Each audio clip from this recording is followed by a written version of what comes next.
মির্জা আব্বাস উদ্দিন আহমেদ, তিনি মির্জা আব্বাস নামে সুপরিচিত।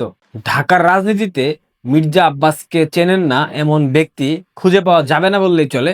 মির্জা আব্বাসের একটা বর্ণাঢ্য রাজনৈতিক ক্যারিয়ার আছে। দীর্ঘদিন থেকে তিনি বিএনপির রাজনীতির সাথে সম্পৃক্ত। বাংলাদেশের অসংখ্য লড়াই সংগ্রামে মির্জা আব্বাস নেতৃত্ব দিয়েছেন। হতে পারে তিনি বাংলাদেশ আওয়ামী লীগের প্রতিপক্ষ, কিন্তু রাজনৈতিক নেতা হিসেবে তাকে সম্মান করতে হবে, কারণ তার সেই সম্মান পাওয়ার সক্ষমতাটুকু আছে। তিনি একজন বীর মুক্তিযোদ্ধা। মির্জা আব্বাসের একটা বর্ণাঢ্য রাজনৈতিক ক্যারিয়ার আছে। তিনি দীর্ঘদিন বাংলাদেশকে সার্ভ করেছেন। যদিও তার রাজনৈতিক আদর্শের সাথে আমার আদর্শের মিল নাই, কিন্তু তাকে নিয়ে গত 17 মাসে যা যা করা হয়েছে এগুলার জবাব আমি মনে করি একজন সচেতন নাগরিক হিসেবে আমার দেওয়া উচিত। মির্জা আব্বাস ঢাকা 8 আসন থেকে নির্বাচন করেছেন। তার নির্বাচনী প্রতিপক্ষ ছিল ডারবি নাসির, মানে ডারবি নাসিরউদ্দিন পাটোয়ারির মতো একটা টোকাই ছিল মির্জা আব্বাসের মতো একজন প্রভাবশালী নেতার প্রতিপক্ষ। এই ডারবি নাসির মির্জা আব্বাসকে নিয়ে যে ধরনের ট্রল করেছেন, যে ধরনের বক্তব্য দিয়েছে, একবার দেখেন। ঘুম থেকে উঠেই আল্লাহর নাম নেয় কিনা আমি জানি না ভাই, আমার নাম প্রথম নেয়। উনি সকালবেলা উঠে আল্লাহর নাম নিয়েই চাঁদাবাজি শুরু করে। তুমি কোন আব্বাস? তুমি আসছো এখানে মামলা করতে?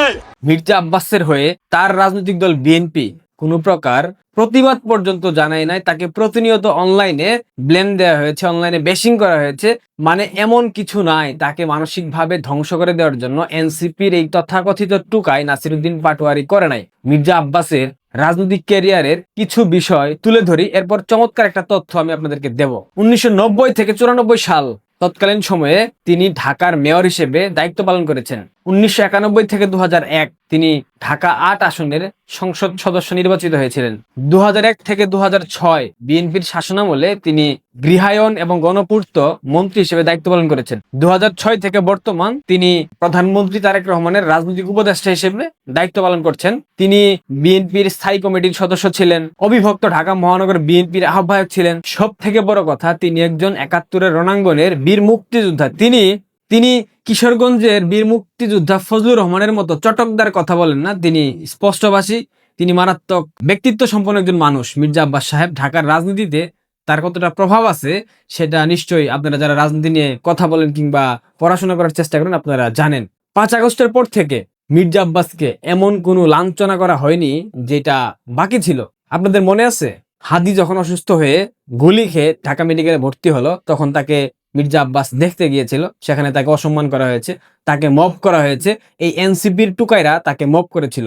হাদি হত্যাকাণ্ডের প্রথম দায় মির্জা আব্বাসের উপর চাপানো হয়। পরবর্তীতে সেটা ডাইভার্ট করে আওয়ামী লীগের জাহাঙ্গীর কবির নানকের উপর চাপিয়ে দেওয়া হয়। তার যে বিশেষ সহকারী আছে বিপ্লব, তার উপর চাপিয়ে দেওয়া হয়। এইটা একটা মেটিকুলাস পরিকল্পনার অংশ। হাদি হত্যাকারী ফয়সাল ভারতে গ্রেফতার হওয়ার পর থেকে ইনকিলাব মঞ্চের কোনো কর্মযজ্ঞ আমরা দেখতে পাচ্ছি না। তার মানে হাদি হত্যার সবকিছু সামনে আসলে বোঝা যাবে ইনকিলাব মঞ্চ এবং জামায়াত ইসলাম হাদি হত্যার সাথে সরাসরি সম্পৃক্ত।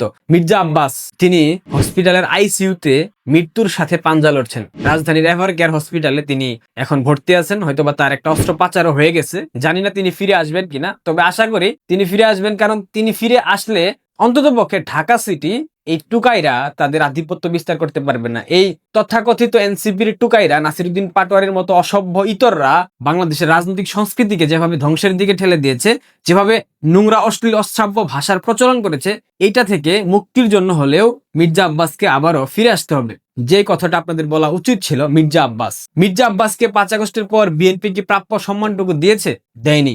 আপনারা জানেন মির্জা আব্বাস বিএনপির ব্ল্যাকলিস্টেড লোক। তারেক রহমানের গুডবুকে মির্জা আব্বাসের নাম নাই, কারণ যারাই মুক্তিযোদ্ধা, যারাই স্বাধীনতার পক্ষে কথা বলবে বিএনপিতে থেকে, তারা কখন তারেক রহমানের গুড লিস্টে থাকতে পারবে না। যেটা গতকালকের সংসদ অধিবেশনে আপনারা দেখেছেন। সংসদ অধিবেশনে এটিএম আজহারের মতো রাজাকার যুদ্ধাপরাধী ভাষণ দিচ্ছে। সংসদ অধিবেশনে 7 জন যুদ্ধাপরাধের দায়ে দণ্ডিত আসামিকে তাদের প্রতি শোক প্রকাশ করা হয়েছে। এইসব দেখার পর আপনারা যারা বলেন বিএনপি মুক্তিযুদ্ধের পক্ষের দল, মুক্তিযুদ্ধকে রক্ষা করতে হলে বিএনপিকে ভোট দিতে হবে, ভোট দিয়েছেন, আপনারা কি বুঝেছেন? এখন বুঝতে পারছেন যে বিএনপি আদৌ স্বাধীনতার পক্ষের কোনো দল না। বিএনপি একটা ফ্যাসিস্ট সংগঠন, বিএনপি একটা মধ্যপন্থী সংগঠন, যারা শুধুমাত্র মুক্তিযুদ্ধের এই চেতনাকে বিক্রি করে ভোট বাক্স ভরানোর জন্য ধান্দা করেছিল। তাদের ধান্দা সফল, এখন তারা মুক্তিযুদ্ধ থেকে অনেক দূরে সরে চলে গেছে। এটাই হওয়ার ছিল। আমরা বারবার বলেছি বিএনপি কখনো শুধরাবে না। মির্জা আব্বাসকে এভাবে ব্লেম দেওয়া হয়েছে, এভাবে আক্রমণ করা হয়েছে, অনলাইনে তাকে একদম ধরতে গেলে কাপড় চোপড় খুলে নেওয়া হয়েছে। বিএনপি কোনো প্রতিবাদ জানিয়েছে? জানায়নি। উল্টো, আপনারা জানেন কিনা আমি জানি না, এই নির্বাচন তো হয়েছে ভাগবাটোয়ারার নির্বাচন। ঢাকা ৮ আসন থেকে নাসিরউদ্দিন পাটোয়ারীকে জয়যুক্ত করার জন্য মির্জা আব্বাসকে বলি দেওয়ার মতো সম্ভাবনা সৃষ্টি হয়েছিল এবং তারেক রহমান শেষমেশ রাজি হয়ে গিয়েছিলেন যে মির্জা আব্বাসকে সরিয়ে দেওয়া হবে, ঢাকা ৮ আসন থেকে নাসিরউদ্দিন পাটোয়ারী জয়ী হবে ভাগবাটোয়ারা নির্বাচনে। কিন্তু মির্জা আব্বাসের আঞ্চলিক দাপট, মির্জা আব্বাস ঢাকা ৮ আসনের মা মাটি এবং মানুষের নেতা, তার একটা বিশাল ভক্ত শ্রেণী আছে, সমর্থক গোষ্ঠী আছে, তাদের ভয়ে তারেক রহমান এই সিদ্ধান্তে সামনের দিকে আগাতে পারেন নাই। অর্থাৎ মির্জা আব্বাসকে বলি দেওয়ার মতো সকল সম্ভাবনা সৃষ্টি হয়েছিল, সকল পথ পরিষ্কার করে ফেলেছিলেন তারেক রহমান। কিন্তু এন্ডিং এ গিয়ে মির্জা আব্বাসের স্ত্রী তার দৃঢ়চেতা স্বভাবের কারণে সেটা হয়ে ওঠে নাই। মির্জা আব্বাস বিএনপির জন্য কি করেন নাই? আওয়ামী লীগের আমলে তিনি গ্রেফতার হয়েছেন, আইনি প্রক্রিয়ার মাধ্যমে তিনি অতি সত্বর জামিন পেয়েছেন। তার রাজনৈতিক প্রতিপক্ষ ছিল সাবের হোসেন চৌধুরীর মতো সভ্য মানুষ, কিন্তু ৫ আগস্টের পর এই ভাগবাটোয়ারা নির্বাচনে তার প্রতিপক্ষ নাসিরউদ্দিন পাটোয়ারীর মতো একটা প্রথম শ্রেণীর টুকাই। এইসব বাংলাদেশের রাজনীতিতে দেখতে হয়, যার দায় সম্পূর্ণ আমাদের 10% প্রধানমন্ত্রী তারেক রহমানের। কথা তিনি অস্বীকার করতে পারবেন না।